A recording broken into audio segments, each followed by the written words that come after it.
Join me, fellow traveler, as we dive into the world of Damsel, where fairy tales are not as they seem, and heroism is rewritten in the ashes of tradition. Starting now.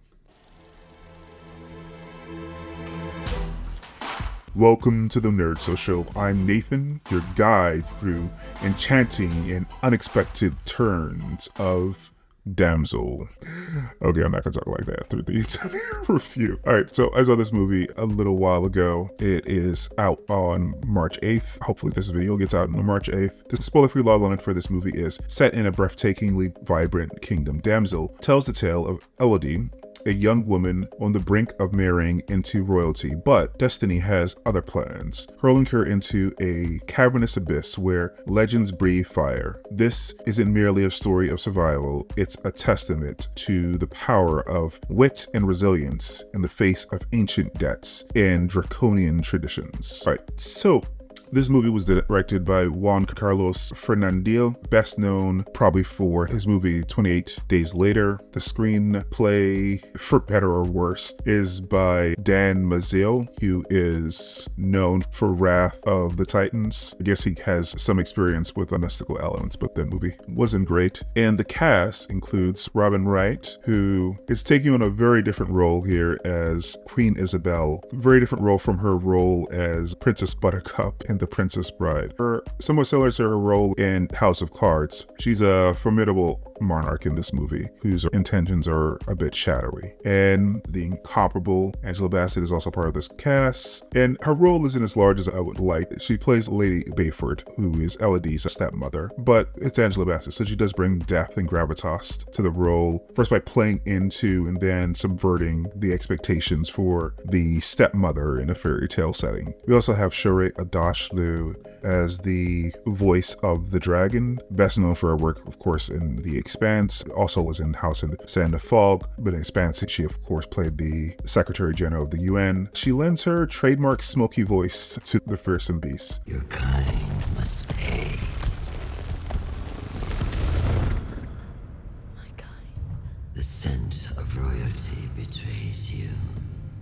Ray Winstone plays Lord Bayford, Elodie's father. He's of course known for many parts. He's been in The Departed all the way to Beowulf. Nick Robinson plays the prince, the would-be husband to Elodie. He is known for his part in the Jurassic World movie. These are small parts as well. They do their best to add a little bit of complexity to the movie through their actions. And finally, Millie Bobby Brown plays Elodie herself. The movie wouldn't really work without her performance. She, of course, is known by most people on the show Stranger Things and Netflix.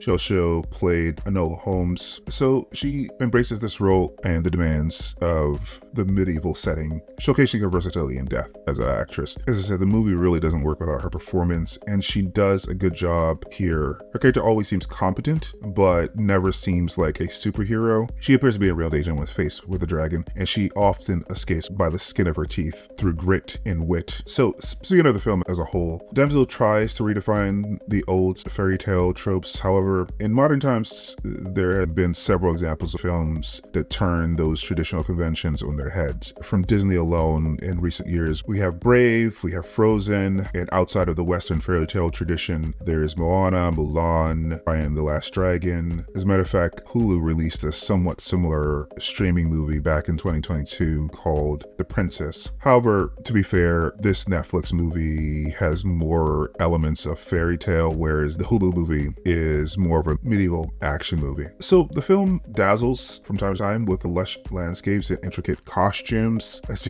you can see through some of the photos. And the CGI of the dragon looks pretty convincing. However, they smartly film it as a looming threat rather than having it in the camera until it impacts the story the most. Now, my favorite part.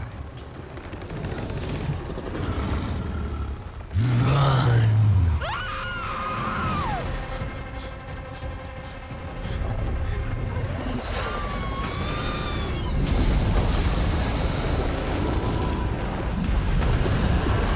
The story also adds depth to the dragon because it has a voice and it isn't a mindless beast, as is the case in many fairy tales. As I said earlier, the story really doesn't work without Millie's performance. While she's playing a confident girl here, she is a different character from Enola Holmes. more vulnerable. That being said, I like her more in the Holmes role, and I like those movies better. She has more to do in them, and the movies have a bit more depth. All right, wrapping up on our cinematic journey, Damsel secures a date night rating. A solid 6. It's a film that complements anything with someone special, offering enough spectacle and heart to entertain without demanding a deeper dive. Perfect for a night where the experience of watching together is as important as the tale being told. So that's what I think about Damsel. But if you watched it, I'm interested to hear your thoughts. Did Damsel enchant you, or were you seeking more magic? Drop your review in the comments down below. If you enjoyed the review, give it a like, and if you're new here, consider subscribing for more reviews and analysis like this. All right, see you guys in the next one.